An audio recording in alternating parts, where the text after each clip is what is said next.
un homme qui a regardé des images de viol d'enfants et que ça excite, et puis continuer à exercer une activité au contact d'enfants. C'est inacceptable. Inacceptable.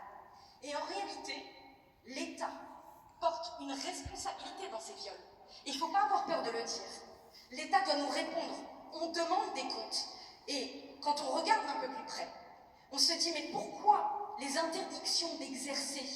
En fait, cet homme, le Squarneck, ce chirurgien, il aurait dû être interdit d'exercer auprès d'enfants dès 2005, et on aurait évité tous ces viols.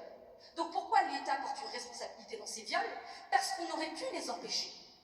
Et on regarde d'un peu plus près et on se rend compte que ça arrive souvent.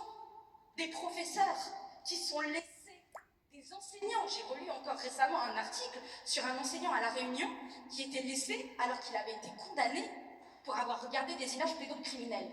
Donc en réalité, pourquoi l'interdiction d'exercer n'est-elle pas automatique? Aujourd'hui, et c'est important que les Françaises et les Français le sachent, quand un homme a regardé des images pédopornographiques, d'accord? Donc ça l'excite de voir des viols de gosses, d'accord? Si on le laisse avec des gosses, bah, qu'est-ce qu'il va faire? Bah, ça va manquer, il va les violer. Donc aujourd'hui, qu'est-ce qui se passe? Le Squarneck, il a été, par exemple, condamné à de la prison avec sursis et une amende. Il n'a pas eu d'interdiction d'exercer auprès des enfants. Pourquoi? Parce que les juges peuvent faire une peine complémentaire, mais ça n'est pas automatique.